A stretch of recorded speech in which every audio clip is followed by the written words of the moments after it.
Camille, quel plaisir de vous accueillir à nos côtés. Merci d'être notre invitée.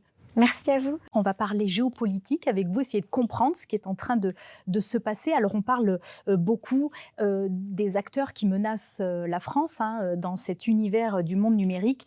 La Russie, la Chine, évidemment, un certain nombre de groupes criminels. Qui doit-on redouter le plus en 2026 ? Alors merci pour l'invitation. Alors effectivement, le cyberespace est un peu le miroir des tensions géopolitiques qu'on a actuelles, avec depuis 2022 et l'invasion russe, et a fortiori depuis le retour en fait de Donald Trump à la Maison Blanche, on a une recrudescence en fait, une arsenalisation de cet espace, de l'espace cyber, et notamment à plusieurs vocations, par exemple économiques, concernant tous les groupes criminels, mais aussi par exemple la Chine qui va essayer de voler des données, etc., pour notamment les brevets, etc. Il y a également à des fins plus, on va dire militaires, de déstabilisation, et ça, effectivement, c'est la Russie. On pense bien entendu aux actions de la Russie. Et puis, un nouvel entrant, en tout cas, celui qu'on n'avait peut-être pas vu avant le retour de Donald Trump, c'est les États-Unis. Les États-Unis qui, effectivement, vont menacer l'Europe, de couper, en fait, via notamment des sanctions économiques, l'Europe de l'ensemble des infrastructures de paiement et des infrastructures numériques sur lesquelles l'Europe est dépendante. Je vous rappelle que le cloud, c'est 70% de parts de marché qui sont aux 3 hyperscalers américains qui sont Google, Amazon et Microsoft Azure, et donc ce qui donne un certain pouvoir en fait aux décisions aux États-Unis d'agir, notamment via des lois extraterritoriales.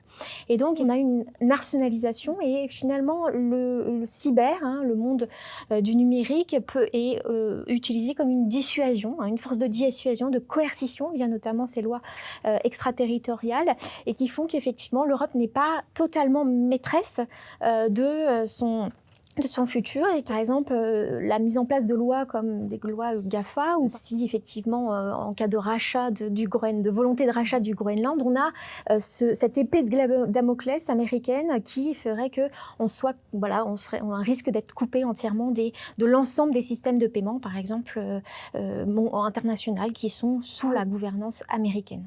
On revient un instant sur la Chine, vous l'avez souligné. Il y a des stratégies aujourd'hui chinoises, évidemment, de contre-mesures aussi taïwanaises. Est-ce qu'on peut en dire un mot ? Qu'est-ce qui est en train de se passer ? Surtout les impacts pour l'Europe, avec évidemment derrière tout cela les enjeux autour de l'intelligence artificielle. On sait que les tensions avec Taïwan redoublent d'intensité, notamment ces derniers jours. Et effectivement, la question de l'IA a toujours été omniprésente, en tout cas du numérique, dans la stratégie de Pékin, puisque c'est envisagé de manière holiste, on va dire. C'est-à-dire que c'est à la fois une arme économique à viser d'augmenter les exports-imports, etc., mais aussi une arme de dissuasion, notamment via sa population, et puis via aussi Taïwan, puisqu'effectivement, l'idée pour la Chine, c'est d'abord d'avoir Taïwan grâce à une guerre hybride, une guerre cognitive, plutôt que par la voie militaire. Donc c'est d'abord entre guillemets, bombarder de messages cognitifs les Taïwanais en faveur effectivement d'un rapprochement de Pékin. Et puis, si cette stratégie ne fonctionne pas, il y aura bien entendu une militarisation de la stratégie. Et l'idée, effectivement, c'est qu'on voit que Taïwan a quand même, malgré tout, résiste bien, puisqu'effectivement, elle a, depuis qu'elle est née, depuis 1949, on va dire, il y a énormément de messages vis-à-vis des populations les plus jeunes, qui sont ceux aussi qui sont les plus numérisés. Et par exemple, TikTok a un taux très faible dans la population chinoise. Ils sont, il me semble, de mémoire à 20%, alors que nous, on est plutôt dans les 50%.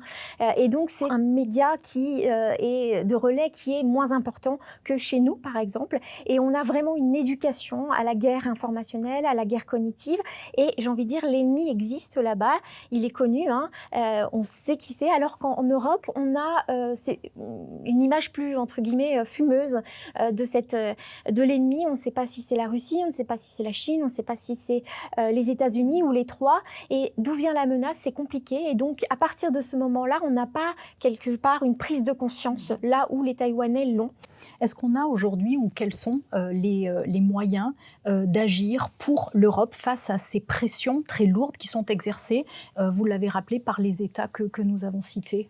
Alors, il faut savoir que les attaques visent de plus en plus la chaîne de valeur des logiciels, en fait, hein, plus 15%, il me semble, par an depuis 2-3 ans, hein, selon les rapports de l'ANSSI. Donc, on a véritablement tous les prestataires, les fournisseurs de logiciels en amont de la chaîne de valeur, hein, qui sont ciblés. Et donc, l'idée, c'est de dire qu'effectivement, il faut quelque part que l'Europe, et elle a déjà pris conscience, mais qu'elle redouble, en fait, d'intensité là-dedans pour monter en compétences et puis effectivement à mettre en place une vraie dynamique d'autonomie qui va conduire quelque part à une certaine souveraineté numérique. Alors l'autonomie, ça ne veut pas dire autarcie, hein, bien entendu, hein, c'est l'idée quand même que malgré tout, les couches stratégiques du numérique soient européennes et soient protégées notamment par des lois et puis par quelque part un vrai arsenal industriel. Merci beaucoup Camille Boulanger d'avoir été notre invitée.